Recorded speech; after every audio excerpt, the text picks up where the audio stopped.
So yeah, it's been great too to just work with other like-minded people that are trying to do good out there, right? And we just believe if we keep doing it the right way long enough, that we'll help enough people, Yes. and that's the other thing, right? Is like obviously a lot more people work or listen to our podcasts and consume our content than that work with us, and that's okay, right? Because I'm limited; I can only work with so many clients.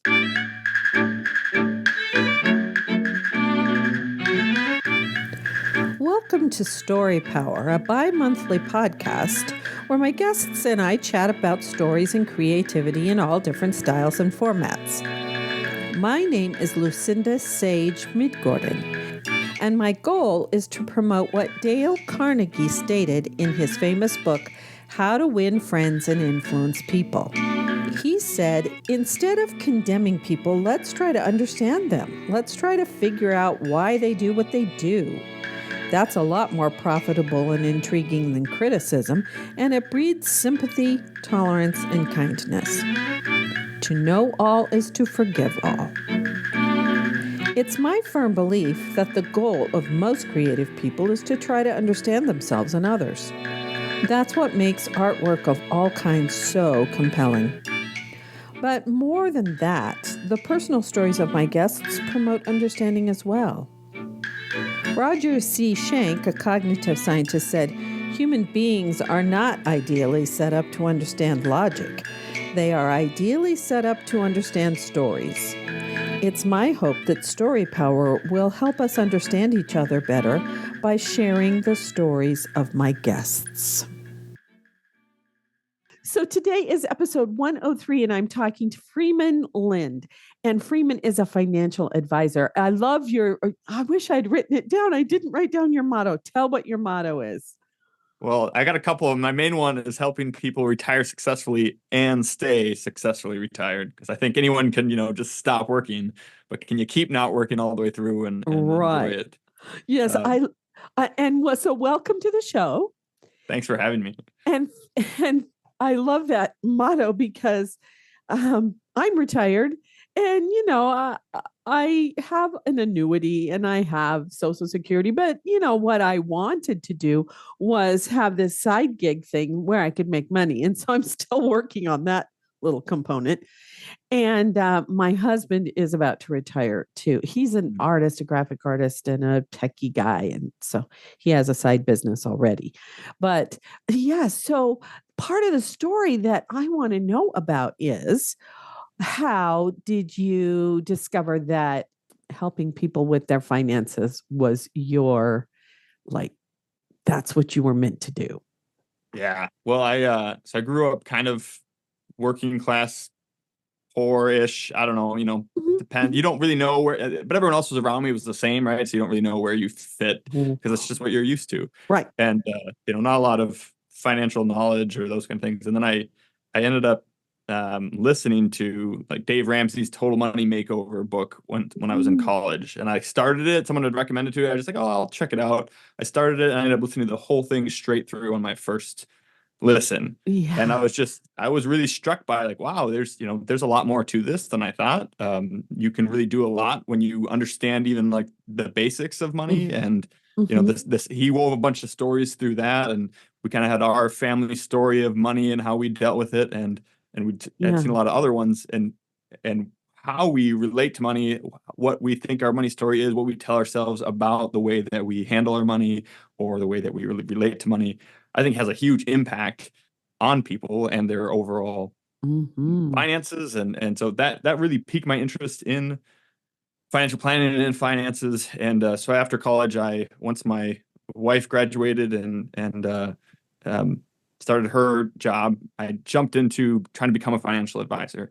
Mhm. And I didn't know what I didn't know about all the different types of advisors out there and all the different products and Right. all that. And so I ended up going to a firm that like 2 weeks after I entered it, got bought out by a big insurance company. And Ah, so they kind of said like, hey, you can still kind of do what you want to do with financial planning and whatnot, but you also need to sell X amount of our insurance products, X amount of annuities, X amount of whole life insurance.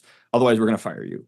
mhm. Um, and so just the more I learned though, and they had tons of sales training, big kind of sales culture where they always exalted all the people that had the biggest commissions and sold the most products and some of these kind of Mhm, things. mhm. And all that just felt kind of I don't know, kind of icky to me, right? I don't know that we should be celebrating how much money we're making off of clients. That didn't sit well with me. It didn't seem right. And so I started just exploring other avenues, other people who had done it differently, and found out what a fiduciary was, and found out what fee only was, and found out all these better strategies to help people versus selling products, and eventually realized like, hey, where I am is not good. This is not client first. And so I kind of looked around. No one else was doing it the way that I wanted to do it. In town here, I live in a medium-sized town in Wisconsin, Mhm. and so if you can't find them, I guess build it. And so I just kind of dove into this passion I had for doing it the right way, and started my own firm with a partner, and um, it's been growing quite a bit. And so it's been an interesting journey, definitely some low points in there, but now I think just doing Yeah. it what I think is the right way and seeing people gravitate towards that and seeing people learn things for the first time and change the way they relate to money and hey, I never understood this before, but you explained it for the first time in a way that I understood it. Like that's all very rewarding to me. And so I've been Yes. really enjoying it. Yeah, that's great because, it must be kind of a little bit of psychological helping people too, because I have lots of issues around money. I was like you, I didn't grow up in a super wealthy family. My dad didn't even finish. I'm not even sure he finished middle school. Well, they called it junior high then, because he had Sure. dyslexia. Yeah. And so, but he was smart. He taught himself how to read. Couldn't read out loud very well, but he went to the Air Force so he could learn a trade. And Yep. he hated the military, but it taught him, to be a machinist. He got a skill. Yep. But when you're a machinist, sometimes you get laid off. And so my mom also worked so that we would always have food on the table and we could pay the house payment or whatever. And but he just kept, like you, he kept looking for a better something. Well, we always had clothes, we always had food. I didn't really know about that, but it was, once I got older and I started examining my money Mm, issues, I mm, realized that my dad and my mom had very different viewpoints about how to use the money yep. and what to do with it. And so yeah, so helping people in that way is really, really great. Yep. I love it. And I also love that because I want to make money with my podcast, but I don't want to do it in a really sleazy, icky way. Right. If I'm going to have sponsors, I want sponsors that are helping. Like, I'd love Bombas to be one of my sponsors because, whenever you buy something from Bombas, they donate the Yep. same thing, so yeah, I love that. I love that you're doing that. So now I see a lot of books on that shelf back there. Do you, and it did say on your pod match profile that you read a lot. So what are your favorite kinds of books to read?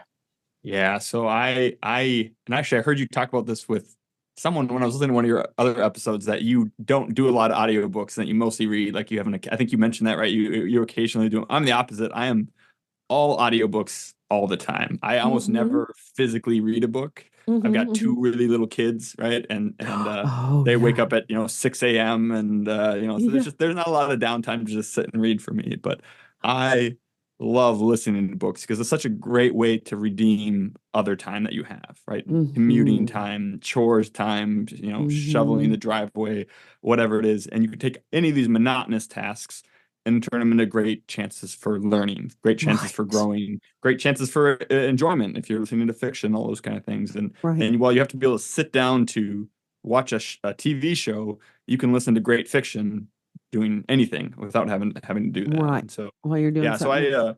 I love nonfiction books. I probably average about one a week for those, and Mhm, then I mhm, listen to some fiction as well to mhm. just that's just fun. So So are the nonfiction books mostly about finance, or are they, like personal growth kinds of things or scientific studies, or, what kind of? yeah, yes, I like to keep a good mix on it because I think that I'm trying to grow and what I think of kind of have success in all areas of life at once. I Mm. don't, and that's going to limit some of my success, right? But to me, I just when I see someone who um, outwardly appears successful, right? In the U.S., we say, hey, you're successful if you make a lot of money, have a prestigious title, and drive a fancy car and go home to a big house, Right. right? And and if you see that, but then they are miserable with their spouse and their kids won't talk to them and their health is declining more than it should, or all these other Mhm. kind of things. To me, that just doesn't seem like real success. And so I want to try to grow. So it'll be slower and everything, but I'm trying to grow all parts of my life kind of together. And so Mhm. and part of that to me is learning things, but also then reinforcing like a good mindset on a lot of these things. So I Mhm. listen to, um, there's a couple of categories that I try to listen to at least one book in that category per quarter. And so like I listen to one marriage book every quarter just to Mhm. make sure that I'm prioritizing my marriage. I listen to one theological book per quarter. I listen to one like health and fitness book per quarter. And what's the other one today? And then one, yeah, those are three ones that I always try to get at least one of each of those. And then the rest of them tend to be like other personal growth or other business related books and those types of things. But I don't want to just grow in my business. I want to make sure that I'm focused on my wife and on my kids and again, it's not always about learning new things. It's more about just keeping the focus, keeping the good ideas coming. And it's right. So I'll try to, on a day that we have date night, I'll try to listen to a book about marriage on my commute in and out of work from that. That way you're kind of setting that mindset that when I come home, focusing on my wife and all those kind of things, it's already there and it's easier to leave work at home or work at Yeah. work and be Yeah. present. And so that seemed to work really well for me. Oh, yeah. Well, I don't have a commute anymore. That's partly why I don't listen. Yeah. And I'm kind of weird. I am a visual person. So Sure. sometimes, I'm listening to the book and then I start thinking about that thing, something in the book, and then I've missed part Yeah. of it. Yeah. And so so that's also partly why I don't do it. Yeah. So we have bookshelves in practically every room of our house that are full. So that's why I do ebooks. But because I can't fit any more physical books into the house. Yeah. Yeah. But I They get love heavy when you need to move them too. Oh my gosh, yeah. Well, we're probably going to get rid of a bunch. I did get rid of a bunch of my play scripts, and gave them to the guy that I was team teaching. And now that I'm retired, I just gave them to him to use for acting class or something. Yeah. Um, and he's a theater professional anyway, so he'll probably find some use for them. But I love that you want to balance your whole life. And I just finished reading Build the Life You Want by Arthur Brooks and Oprah Winfrey. And, Mhm. he talks about the four, you just talked about them: your family, your faith, uh, what's the other? Family. There are four of them, four things. Sure. Yeah. And you covered almost all of them to Yeah. balance your life, friends, and work, I think, is the other one.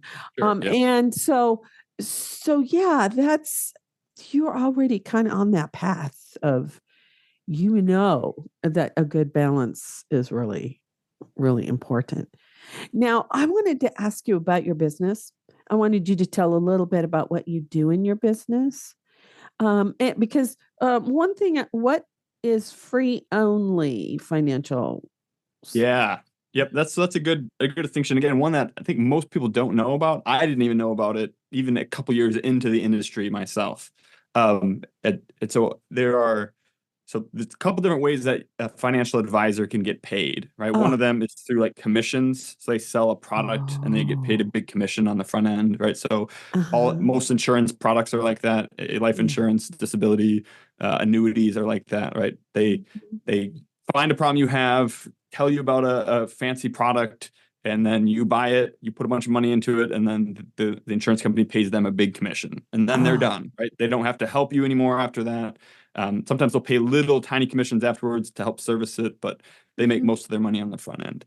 mhm. The other way is through fees, either a percentage off of your investment accounts or like a direct out of pocket, like monthly or annual fee that you pay directly to the advisor. Mhm. And I became particularly interested in that method because then if someone's just paying you a fee for good advice and for good strategy and for good financial planning, you don't have to care whether like what you can be product agnostic, right? You don't have to try to sell a product because Right. you're already getting paid by the client, Yeah. right? And so then you can talk about, and then you're not just talking about investments or insurance. You can also talk about estate planning and taxes and cash flow and some of these other things that no company, like there's no company out there that's paying you a commission to help someone with their budget, right? It just doesn't exist. And so that kind of fee model allows you to explore everything and do everything for people for one fee. And some Yeah. people are both. Uh-huh. They do some fee things and some commission things. And so a fee Oh. only advisor then is exactly what it sounds, right? So people like me only get paid a fee. We don't Aha. sell any products at all. We earn no commissions, no kickbacks, no anything. And so we Mm-hmm, only get paid mm-hmm. by the client. And then and because we're not paid any more or less to recommend one strategy or product over another, we're only going to look at what you actually need and recommend things that are in your best interest. And there, of all the advisors out there, less than 1% of us are fee only. Um, Ah. but to me, I think it's just, and the more I've explained this to people, I think that's what most people want. Because I think when you're going to a professional, you want help with Yeah. your finances. You want to, you just say, hey, I've got all these things. I don't really understand them all. I've got a 401k that I'm going to roll over. I got insurance. I don't know what I need. Like, can you help me? And and I think that's what people want is they just want good, solid advice so that they can make the most of what they have. And but most people don't know that a lot of those financial advisors and stuff are just coming in and selling products partly because they have to. There's quotas that they need to meet in their companies that they work for. Some of it's just like a sales culture thing where again they celebrate big sales and big commissions and some of those kind of things, Right. and so they drink that Kool-Aid and they're not all bad people, but a bad system will corrupt good people almost every time, right? And Mm-hmm. so if you're in one of those companies that has these toxic sales cultures and kind of the advisor firm first, client second kind of culture, it's Right. very hard to operate ethically and in the best Yeah. interest of the client in that kind of firm. So that's the kind of firm I found myself in when I realized all these things Oh, right. and got out of so that you can be right client first and Yeah. agnostic to any other kind of product or strategy. Yeah, I like that because then each person that or each couple or family that you help, you are helping them find the things that work for them that might not work for these other clients over here. I Yep. like that. Yeah, that's really great. Okay. The other Okay. thing that I think makes it different too then is, when because we charge, like for instance, we charge like ongoing fees so Mhm, that people can work mhm, with us for as long as they want. They'll keep paying us for as long as they're working with us. mhm, If mhm. they ever feel like they're good, hey, you helped me with all my problems. Now I don't need your help anymore. We can just part ways as friends and you've paid me for my services along the way Right, and there's no nasty breakup or anything like that, right? right, Um, but I have to, if we want to keep working together, I have to keep earning your business, right? Every month, every quarter, whatever it is, I need right, to keep providing value to you that's worth some multiple of the fee that you're paying. right, And if at any point I'm not, then we part ways and that's right. fine. But when you are on the commission side of things, all you need to do is get that sale once. And those commissions are Oh, pretty heavy, right? And so like a lot of advisors that charge a fee, maybe they'll charge like 1% on your assets, whereas a commission like an annuity might pay the advisor 7 or 10% upfront. And whoa. so all they need to do is make that sale one time, right? They get you to roll over $100,000 into annuity and they make $10,000 and they just Right, walk off in the sunset with that. And right, then they don't need to keep helping you. They don't need to keep providing value to you year after year right. because they already made their money.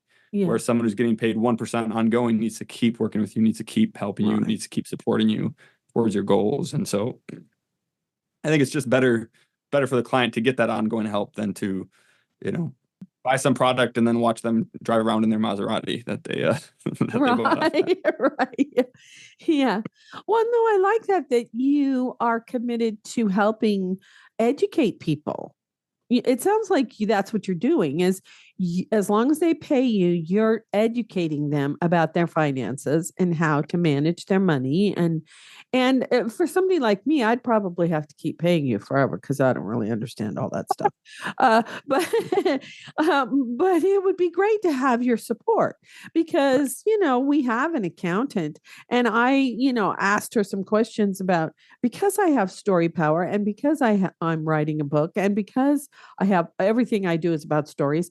can I write off some of our streaming services that because I'm using sometimes I'm Yep. talking about those things that we're watching. And she came back and said, well, yeah, to a certain extent, but that was all she said. It was like, well, that didn't answer my Right. question. Right. That didn't help me really. Yeah. Well, and what I find a lot, so what I came up with is what most of, like financial advisors this way, where they're licensed in investments and taxes together.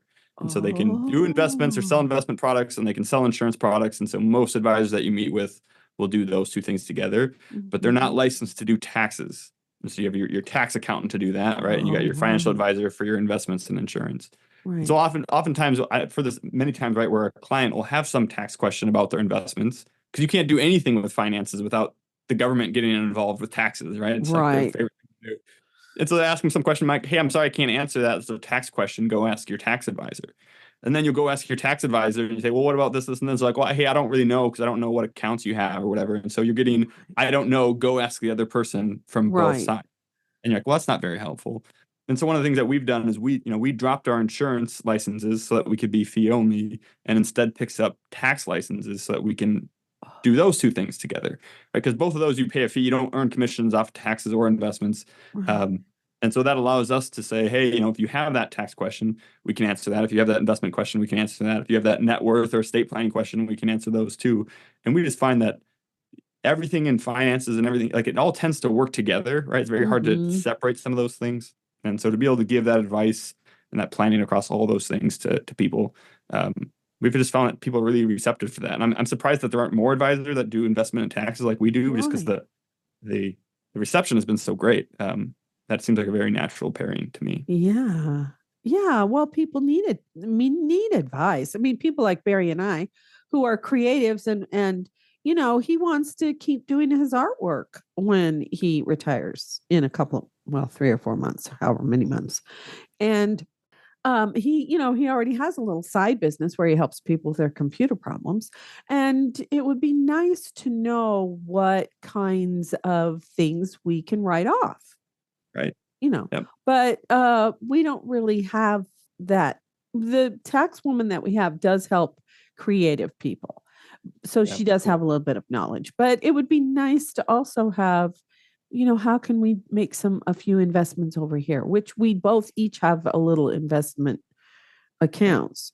But it would be nice to know more about that, especially for creative people who, some of them have to know, they have to learn about insurance. Yep. If they don't work for someone else, well, what about health insurance? And it sounds Yep. like you can help them with that kind of thing.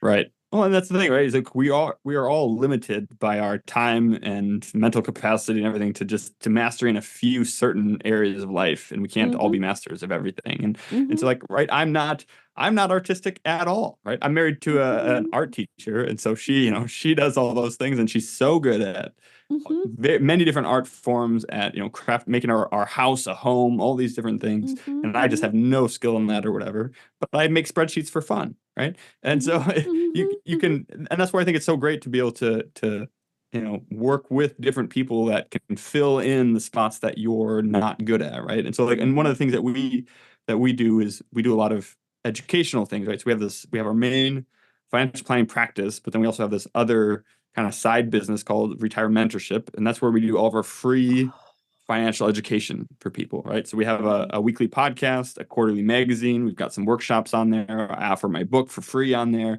because I've gotten so much help from other people for free Mm-hmm. via podcasts and audiobooks from the library and all these things, Mm-hmm. right? I want to give back and make all these things available for free for as many people as we can.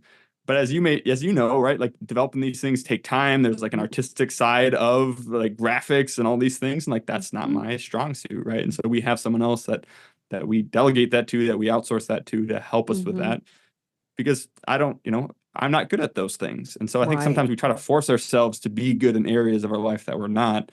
And if we just worked with great people in those areas, we'd all be better off. Right. So yeah, Exactly. you've got skills that I couldn't touch And that's good, right? That's how the world goes around, I think. Well, and you have skills that I couldn't touch either. I Yeah. mean, because oh yeah, I can add and subtract and divide and do that kind of thing, but Uh, but knowing how to choose the right investment, or I don't know anything about that kind of stuff because right. my Yeah. parents didn't do that, you know. It's not a required class in high school. It's not a required class in college, And I right? think it should be. Isn't that amazing? Like you can go through, I Yeah. remember like, graduating from my school here, the classes that they would make you take Hmm. that would be things that you're never going to use again Hmm. in your life, Hmm. right? And not that they're bad, but like you're never going to use those classes and you have to take them. And yet Hmm. personal finance, which you will use for the rest of your life, I know. it's not even available in a lot of schools, let alone a Yeah. required class. I And think. personally, my personal conspiracy theory, right, is that the credit card companies and insurance companies and banks like lobby to Oh, keep that stuff out of the curriculum. right. I can't Yeah. imagine why else it's not in there, right? Right. Yeah. So that way they can take advantage of them later on because they don't know these things.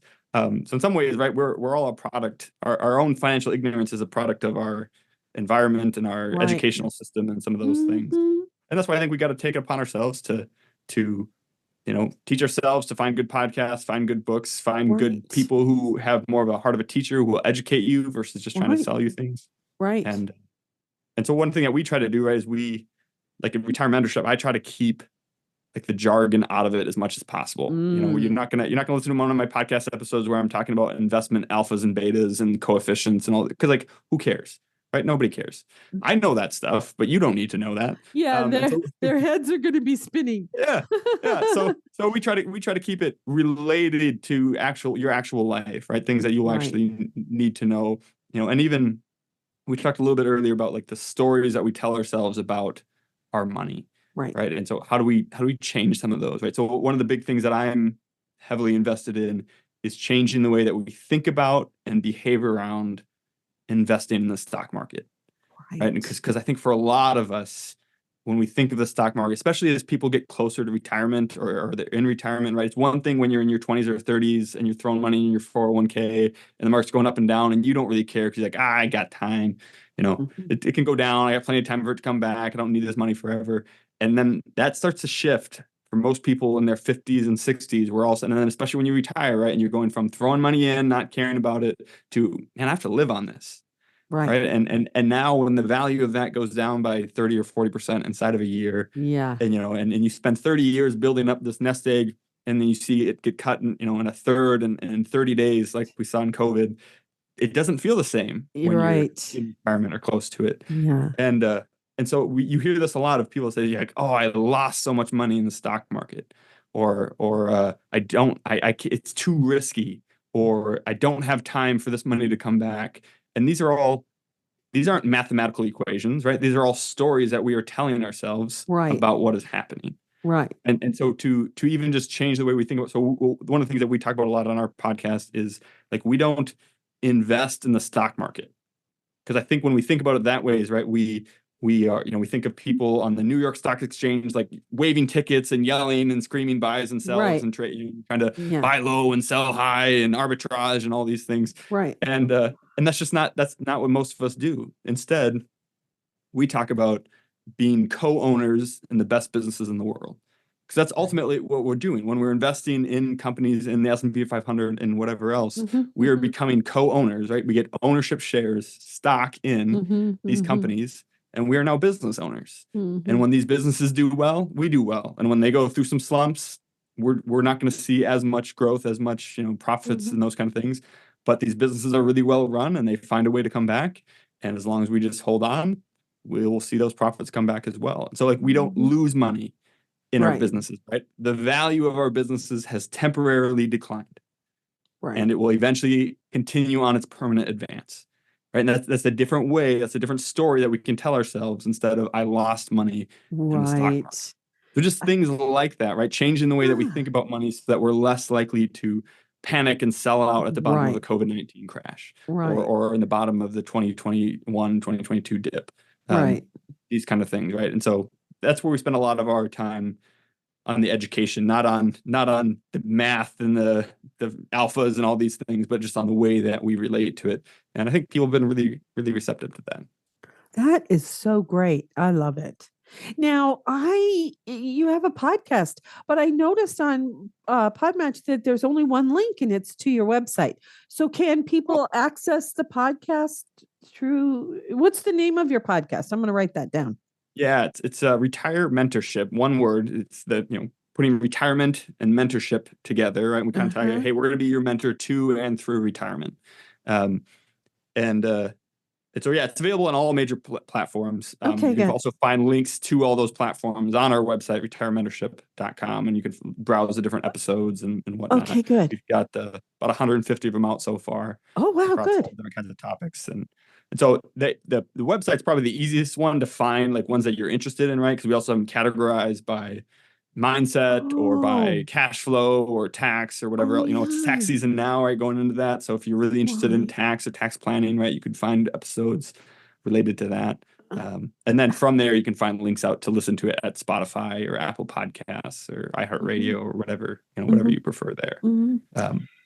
I was going to ask you something about the podcast. What was it? Oh, how often does it come out?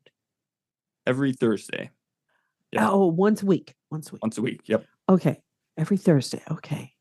Great. So we and again, I think with finance podcasts in particular, like, we put out a range of topics, and like, I think some people feel like if they listen to a podcast, they have to listen to every single episode.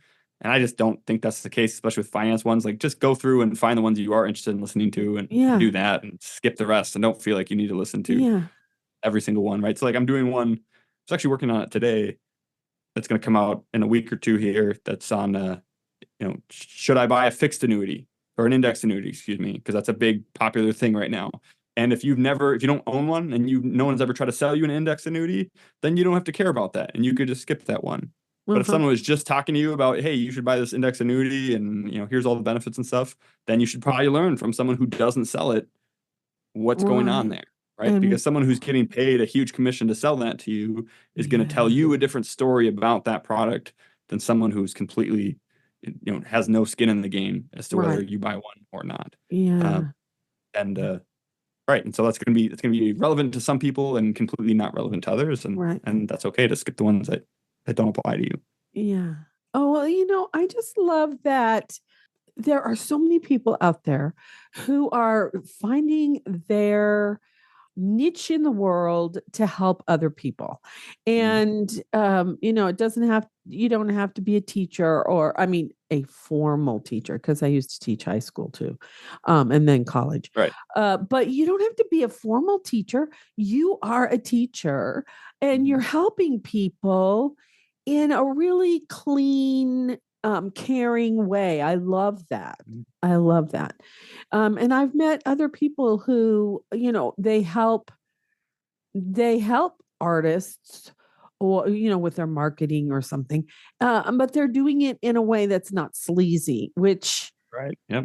I just love that part of your story where you went, no, this just doesn't feel good and I'm not going to do it. Yeah. So do you just have one partner? Yeah, we have one primary business partner, and then we have two employees so far. One that helps us with the kind of the graphics and the artistic side of our business that I can't do, and one that does more of the operations and works with some of our younger clients and whatnot.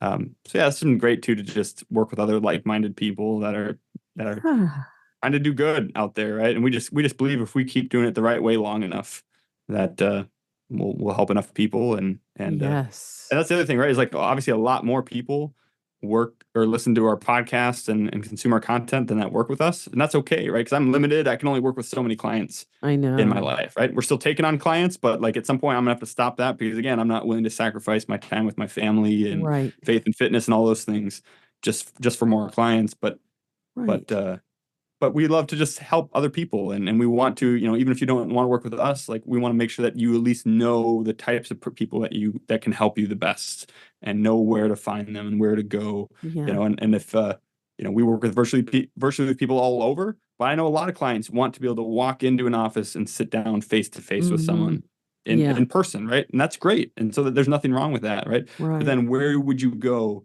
if you live in Virginia or Alabama or Texas to find that person when you don't want to work remotely with someone from Wisconsin. And I Right. think that's why I do a lot of this education on like finding the right advisor, finding people who have your best interests in mind, who are, in an organization that also set up to have that best interest in mind instead of one that's going to push other things, push other agendas in the background. And that's why I'm a big fan of. So, and if any of you are wondering, right, where I tell people to go is it's called feeonlynetwork.com. It's the biggest network of fee only advisors.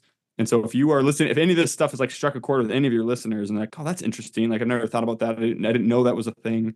And you want someone local, then feeonlynetwork.com. You can type in your zip code. And it doesn't ask you for your information so that it can like send you a bunch of names and have a bunch of people call you and all Right. that. It literally is just a directory that you can go in and find someone local. Everyone on there, none of them earn any commissions, any kickbacks. They all just provide great advice They're all at like you. a minimum level of competence too, right? Like they should, if you're paying Right. someone to tell you what to do with money, they should know what they're doing.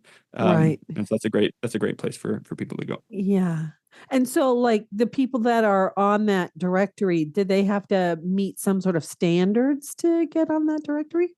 Yeah, so every single one has to be what's called a certified financial planner. And that's Oh, you've yeah. probably heard of that one, right? That's the Mhm. biggest, it's like the gold standard for comprehensive financial planning in our industry, Mhm. where they teach you Mhm. about everything, a big, rigorous, like 6 hour exam to pass, minimum amount of years of experience to be able to hold Mhm. that. So they all have to be a CFP or equivalent. Mhm. And then they all have to be part of not just fee only themselves, but part of a fee only firm. And there's another Oh. organization that regulates that. And so it's again, not only that I can't sell insurance or those kind of things, but no one in my business can, and no one related Ah. to me or to anyone in my business can. Right. And so Ah. if my wife was an insurance agent, I would not be able to call myself fee only because I could recommend, Oh. oh yeah, you need this insurance, and I'll go see my wife and she can sell that to you. Oh, yeah, right. So Yeah. there's still that conflict of interest, right? And so they Right. really, not just you, they go a couple levels deep to make sure that they weed out any of those conflicts of interest and make sure that we're client focused. So it's highly ethical. That sounds Yeah, great. yep, really big Oh, standards. wow. Okay, I'm going to ask you one last question. Sure. Well, who knows? We may At keep least one going. more. At least one more. So the question that I wanted to ask was, you said that you also read or listen to um, fiction books. Do you have a favorite genre, or do you just like pick books that sound interesting? Yeah, I like mysteries or mystery thrillers. So I do a lot of Mm. like James Patterson, Oh, books and those kind of right. things. I like ones that I like series because then you can really get to know characters over time Hmm. and their progression and those kind of things. So I don't read a lot of one-off books. And so I do some of those. There's a couple of James Patterson series that I follow, and then just some like thriller kind of spy espionage books too that I find just kind of exciting and interesting. So Oh, it's and I like doing that versus, again, with little kids and, trying to be intentional with that kind of stuff, right? Our TV is in the basement, so we don't have it on all the time. right. And so I'm trying not to just like watch TV. So it's easier for me to listen to a good book than Uh-huh. watch a TV show. And Uh-huh. so it's been, yeah, I enjoy that quite a bit. Yeah. Oh, wow. Okay. So I'm going to ask you. I read the 3 book series. Jason Matthews, I think, is the author, and it starts with Red Sparrow. Have you read that? It's a spy thriller. Is it Oh, good? yes. Red Sparrow's the first one. The second one is it's all about this woman who is a ballerina, and then her uncle she's Russian, and her uncle works in the SVR, which is like the CIA equivalent. Oh, sure. Jason And Matthews, you said? Jason Matthews, I think. Okay. Yeah, and he was a CIA agent. He's unfortunately he died, so there's no more books. Mm.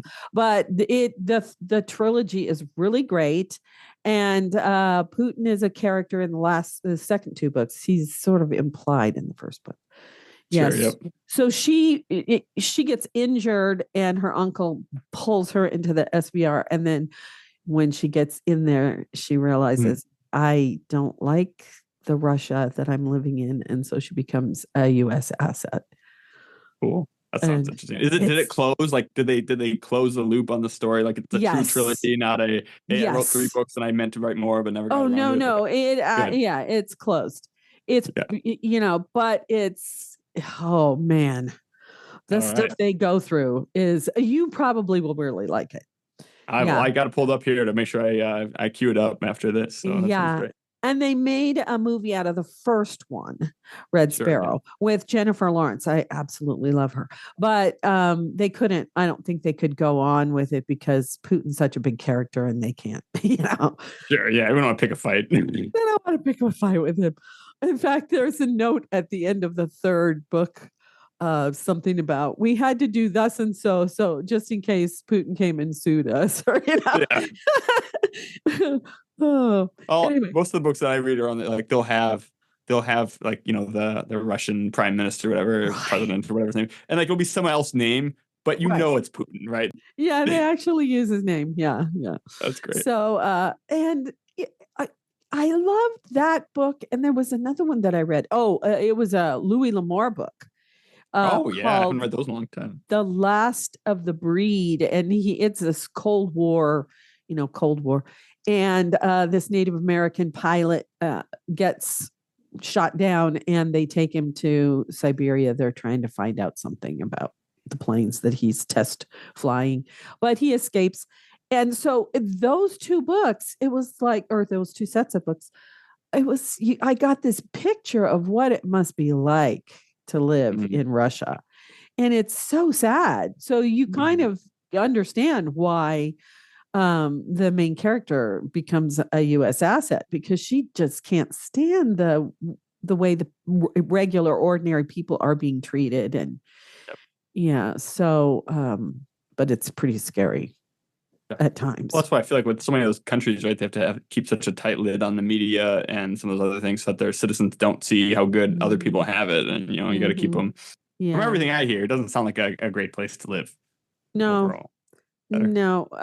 Yeah, my sister has somebody she works with, I think, who immigrated from like one of the used to be Soviet bloc countries. And she said, the people there are just so beaten down, Mm-hmm. Yep. So yeah. Hopefully it will change. Hopefully it will change. Yeah. So I'm suggesting that to you. Hope you like those, because I thought I don't read a lot of spy thrillers, but I thought they were compelling books. Perfect. I got them queued up here. We'll give them a listen. I'll let you know too. I'll reach back out to you and just let you know what I think. That'll be fun. Yeah. Do you have anything else you want to say? No, this has been great. I've really enjoyed this conversation, and it's been just fabulous talking to you. Keep doing it. I listened to a bunch of your other episodes too, and just keep. I think these are the kind of conversations I think are good for people to just have and listen to, and I've learned a lot, and got some different perspectives. So I appreciate what you're doing here. Oh, good. Well, thank you. And I'm going to go check out yours, because your podcast, because I want to know more about money. I want to know how to manage it, and Yeah, for sure. Yeah. And Well, on there too. I guess that maybe just one last thing, right? Is I have I have the book 3D Retirement Income. It's on Amazon as well, but we will send it to you for free. So like if if the smallish fee that we charge on Amazon is more than you want to pay for a book to test out, we will, if you go to Retirement Mentorship, there's a link right on there to get it for free. So 3D, again, I'm just trying to, I want to give back as much as I can. And so I don't want to let price be an obstacle for people learning good things. And I think that's probably the best, most succinct, laying things out in a particular order, where the podcast is kind of, random episodes here and there. Right. So what's it called again? 3D what? 3D Retirement Income. It's creating a retirement income that outlives you, outpaces inflation, and outperforms others. Just talks about how to, as people approach retirement or in retirement, how to turn that nest egg that you have into money that you can live on the rest of your life. Without obviously using annuities and those kind of things. I love it. My husband is kind of weird. He's right brained and left brained. So I know. I love that. Like an artist that then also does computer stuff. Like that's really cool. Oh yeah. I mean, I called myself a computer widow when we got our first Mac, because he read all the books, he read all the magazines, and now he listens to all the podcasts. And and so whenever he has a problem, it's like, I know he's going to figure it out, because he knows where to go to find the answers. Yep. So, awesome. Or when somebody else has a problem, he knows where to go find the answers to help them out. So absolutely. Oh, thank you so much. This has been Yes. really fun. I'm glad I reached out to you to do this. Yes, Lucinda, this has been a real treat. Thank you so much for the invite, and it's been a real pleasure chatting with you.